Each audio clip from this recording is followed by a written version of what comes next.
திரைப்படம் தயாரிக்கணும், நடிகர், இயக்குனர், தயாரிப்பாளர், சொந்த காசு, ஹீரோ வாழ்க்கை ஃபுல்லாக அந்த திரைப்படத்தை செய்யணும், இயக்குனர் பண்ணணும் அப்படின்னு வர்றாங்க. சரி, ஒரு ஃபெமிலியர் ஆர்டிஸ்டாக இருந்தாக்கா நல்லா இருக்குமேனு பண்ணுறாங்க. ஆனால் அந்த ஃபெமிலியாரிட்டியை மட்டும் வச்சுக்கிட்டு இந்த படம் பண்ண வர புதியவர்களை படுத்துகிற பாடலுக்கு துதிப்போம். ஆமாம், இப்போ டார்க் ஹெவன் என்று ஒரு திரைப்படத்தை தயாரிச்சிருக்காங்க. முக்கால்வாசி படம் வரலையும் போயிட்டு அந்த ஹீரோவுடைய டார்ச்சர்னா கதையை மாற்று, இயக்குனரை மாற்று. அவன் இயக்குனர் 4 பேரை பிடிச்சி அழைச்சிட்டு அங்கே கோஆர்டினேட் பண்ணி ரெடி பண்ணால், இயக்குனரை மாற்றுப்பான்னா எந்த தயாரிப்பாளர் ஒத்துக்குவாங்க?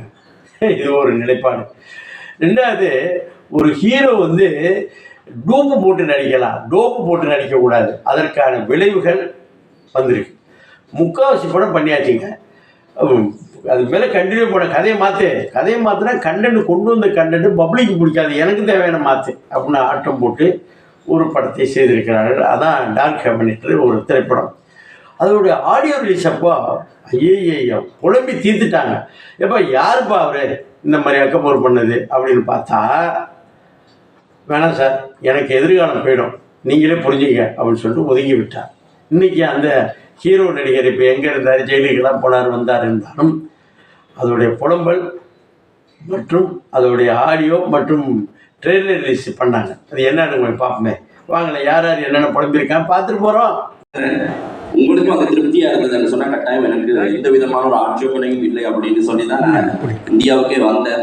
வரும்போது ஒரு நீண்ட ஒரு பயணம், அந்த ஃப்ளைட்லேயே எனக்கு ஒரு மாதிரி இருந்துச்சு, ஐயோ எப்படி இருக்க போகுது அப்படிங்கிற ஒரு பயம் இருந்துச்சு. ஒரு எப்படி சொல்றது, ரொம்ப ஒரு ஹார்ட் ஒர்க். பாலாஜி சார் எங்களுக்கு ரொம்ப ஃப்ரீடம் கொடுத்தாரு. அந்த படத்தை பற்றிய நிறைய விஷயங்களை எக்ஸ்பிளைன் பண்ணாரு. அதனாலேயே எனக்கு ரொம்ப ஈஸியா இருந்தது. இப்போ இந்த இடத்துல இருக்கிற ரொம்ப சந்தோஷமா தான் இருக்கிறேன். Super super super sir. உண்மையிலேயே உங்களுடைய ஆர்வம் எனக்கு புரியுது. ஏன்னா கடந்து வந்திருக்கீங்க நடிக்கிறதுக்காக. ஸோ அதுதான் ரொம்ப முக்கியம். அது தவிர உங்களுடைய தமிழ் உச்சரிப்பு ரொம்ப நல்லா இருக்கு சார். ரொம்ப நன்றி, வாழ்த்துக்கள் சார். நிறைய விஷயங்கள் பண்ணுங்க, நிறைய படங்கள் பண்ணுங்க அப்படின்றதா. எப்போதுமே நாம வந்தாரை வாழ வைக்கும் சென்னை அப்படின்றதா. அதையுமே மறந்து போய் வந்துட்டீங்க. அதுல எனக்கு ஒரு ரொம்ப நம்பிக்கை இருக்கு. என்னன்னு சொன்னா நாங்க எவ்வளவு தூரம் நம்ம எங்களோட திறமையை காட்டினாலுமே இங்க இருக்கிறவங்க கட்டாயம் அதுக்கு சப்போர்ட் கொடுப்பாங்கன்னு எனக்கு ஒரு நம்பிக்கை பெருசா இருக்கு. அதே நேரத்தில் இதனோட ஃப்ரேம்ல நம்ம எவ்வளவு தூரம் அந்த படத்தை நம்ம விசுவாசமா பார்க்குறோம் அப்படிங்கிறது எப்படியும் வெளிக்காட்டணும்னு முழு முயற்சி கொடுத்துருக்கிறேன். அதே நேரத்தில் இந்த படத்துக்கு நாங்கள் இதுவரைக்குமே நிறைய கஷ்டப்பட்டிருக்கோம். ஏன்னு சொன்னா கிட்டத்தட்டமா ஒரு திரைப்படம் அப்படிங்கிறது ஒரு டைரக்டருக்கு கிட்டத்தட்ட ஒரு தலைப்பிரசவம் மாதிரி அப்படின்னு சொல்லுவாங்க. ஏன்னா அதுல ஒவ்வொரு வாழ்க்கையில கஷ்டம் அப்படிங்கிறது சில பேர் சொல்லுவாங்க, ஒரு கண்ணத்துக்கு கண்ணை கிட்ட வச்சு பார்த்தோம்னா அது கண்ணையே மறைச்சிடும், கொஞ்சம் தூரம் வச்சு பார்த்தோம்னா அதுவே ரொம்ப சின்ன பிரச்சனையா தெரியும்ட்டு. ஆனா திரைப்படத்தை பொறுத்தளவில் அந்த பிரச்சனை எல்லாமே பெரிய பெரிய கண்ணாவே வரும். அது எந்த ஆங்கிள் வச்சு பார்த்தாலுமே கண்ணு எந்த பக்கம் தெரியுதுன்னே தெரியல. ஏன்னா ஒவ்வொரு வாட்டியும் அவர் நம்ம வெளிநாட்டில் இருக்கும்போது போன் பண்ணி ஒரு விஷயம் சொல்லுவாரு, சரண் ப்ரோ இந்த மாதிரி ஆயிடுச்சு, அந்த மாதிரி ஆயிடுச்சு. அப்போ எனக்கு எந்த நாளுமே விடியப்புறம் ஃபோன் ஏதாவது ஒரு விஷயத்துக்கு பண்ணும்போது எனக்கு ரொம்ப பயமா இருக்கும், என்ன அடுத்ததான் வரப்போகுது அப்படின்னு தெரியாத அளவுக்கு. பட் டைரக்டர் பாலாஜி சார் எப்படின்னு சொன்னா இது அவரோட படம் மட்டும் இல்லை, அது அவரோட வாழ்க்கை. ஏன் அவர் மட்டும் இல்லை, அவரோட டீமே இந்த படத்துக்காக எவ்வளவு தூரம் கஷ்டப்படுறாங்க அப்படிங்கிறத நாங்கள் நேரடியாக பார்க்கும்போது இந்த ஃபர்ஸ்ட் படமே எங்களுக்கு ஒரு ரொம்ப நல்ல ஒரு எக்ஸ்பீரியன்ஸ். நான் இனி எந்த ஒரு படத்துல இங்கே ஒரு இடத்துல எங்களுக்கு சந்தோஷம் எடுத்தோம். அவர் பேரை நான் சொல்ல விரும்பல. அவரை வச்சு எடுத்து ஒரு 60-70% படத்தை நம்ம முடிச்சிட்டோம். அந்த 60-70% அவரை வச்சு எடுக்கும் போதுமே அந்த பர்சனால அவ்வளோ குறைச்சல், அவ்வளோ ப்ரெஷர். அதை தாண்டி நம்ம 60-70% எடுத்தோம்.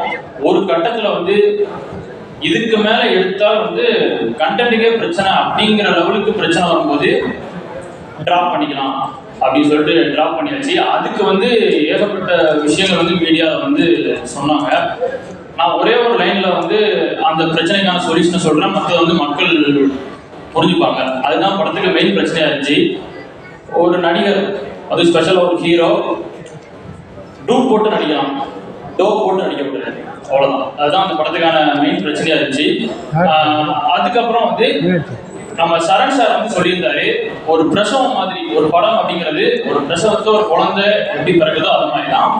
அந்த பிரசவத்துல வந்து திடீர்னு வந்து கரு கலைஞ்சிட்டா எப்படி இருக்கும், அந்த மாதிரி தான் 60-70% எடுத்த படத்தை தூக்கி போடும்போது எங்க எல்லாருக்குமே இருந்துச்சு. அந்த டைம்ல அந்த ப்ரொடியூசர் வந்து அவ்வளோ டவுன் ஆயிட்டாரு, டைரக்டர் டவுன், ஒட்டுமொத்த பேருமே டவுன். அதை தாண்டி வர்றது அப்படிங்கிறது வந்து சாதாரண விஷயம். ஏன்னா நம்ம வந்து ஒரு நேம்டு டைரக்டரோ ஒரு நேம்டு ப்ரொடியூசரோ கிடையாது.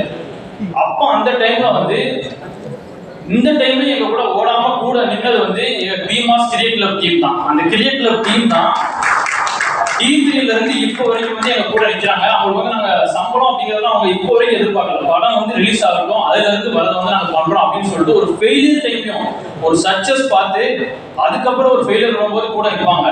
இப்போ வரைக்கும் சக்சஸே பார்க்காத எங்க கூட வந்து எதுவுமே எதிர்பார்க்காம வந்து உழைச்சிட்டு இருக்கிறாங்க பீமாஸ் கிரியேட் கிளப். அது போக ப்ரொடியூசர் சாருக்கு வந்து அதுக்கப்புறம் வந்து டேக் ஆன் பண்ணலாம், இதுக்கப்புறம் நம்ம எடுத்து கொண்டு போகலாம் அப்படிங்கிற ஒரு தைரியம் விட்டுருவாங்க. அந்த தைரியம் அவருக்கு வந்ததுக்கு அவருக்கு வந்து ஒரு பெரிய ஹேட்ஸ் ஆஃப். அது வந்து சாதாரண விஷயம் இல்லை. தென் டைரக்டர் அவருமே வந்து உடஞ்சி ஸ்டண்ட் ஆயிடுவாங்க. ஒரு 60-70% எடுத்தாச்சு, ஸ்னிப்பட் கூட வந்து நம்ம ரிலீஸ் பண்ணிருப்போம், நீங்க யூடியூப்ல பாருங்க இருக்கும். அவரும் அதுல இருந்து ஓவர் கம் பண்றது அப்படிங்கிறது வந்து சாதாரண விஷயம் இல்லை. இதெல்லாம் தாண்டி வந்து பண்ணோம். இன்னொரு விஷயம் என்னன்னா, எங்களுக்கு அதுக்கப்புறம் என்ன ஆகி போச்சு அப்படின்னா, அந்த பட்ஜெட் இதுல தான் ஆட் ஆகும். ஒரு படம் டிராப் பண்ணாலும் அந்த பட்ஜெட் இதுல தான் ஆட் ஆகும். இதுல தான் நாங்க வந்து எடுத்தாப்போம். அப்ப என்ன நாங்க பண்ணோம் அப்படின்னா, எங்களை நாங்க வருதிக்கிட்டோம். என்ன நாங்க எங்களால பண்ண முடிஞ்சது என்ன பண்ணோம்னா, ஒரு நாளைக்கு ஒரு கால் ஷீட் பண்றது பதிலா 2 call sheet, 2.5 call sheet, 3 call sheet, 48 மணி நேரம் ஷூட், 72 மணி நேரம் ஷூட், இப்படி பண்ணோம். நாங்க இப்படி பண்ணி எங்களை வருத்தி நாங்க எவ்வளவு குயிக்கா அந்த படத்தை முடிக்க முடியுமோ அவ்வளவு குயிக்கா வந்து முடிச்சோம். இன்னொரு ஒரு ஸ்பிரிச்சுவலான ஒரு விஷயம் வந்து இது வந்து எத்தனை பேர் நம்புவீங்கன்னு தெரியல. இந்த படத்துல வந்து இந்த ஸ்பிரிச்சுவலான ஒரு விஷயம் நான் வந்து நடந்துச்சு. இந்த படத்துக்கு முன்னாடி வந்து நான் சாமி எல்லாரும் மாதிரி கும்பிடுவேன், ஆனா லைட்டா எனக்கு ஒரு டவுட் வந்து இருந்துட்டே இருக்கும், சாமி இருக்கா இல்லையானே. பட் இந்த படத்துல ஒரு சின்ன சம்பவம் நடந்துச்சு. என்னன்னா, ஃபர்ஸ்ட் ஒரு ஹீரோ வச்சு நாங்க எடுத்திருந்தோம்ல, ஒரு 60-70% வந்து முடிச்சிருந்தோம்ல. அப்போ வந்து அந்த ஹீரோ வந்து ஒரு இடத்துல பிரச்சனை பண்ணி நான் வரமாட்டேன் அப்படின்னு சொல்லிட்டு, அப்ப நாங்க என்ன பண்ணோம்னா, சரி ஹீரோ இல்லாத போர்ஷன் எடுக்கலாம்னு எடுத்துட்டு இருந்தோம். அது ஒரு ஒரு ஒரு காடு பகுதியில எடுத்துட்டு இருந்தோம். அந்த சீன் பாத்தீங்க அப்படின்னா நான் ரிவீல் பண்ண முடியாது. ஒருத்தங்களுக்கு வந்து சாமி வந்து அவங்க ஆடுவாங்க, அந்த மாதிரி ஒரு சீன். அந்த மாதிரி ஒரு சீன்ல ஒருத்தர் ஆடுறாரு, ஒருத்தர் பெர்ஃபார்ம் பண்ணிருக்காரு. கட் சொல்றோம், ஆடிட்டே இருக்காரு.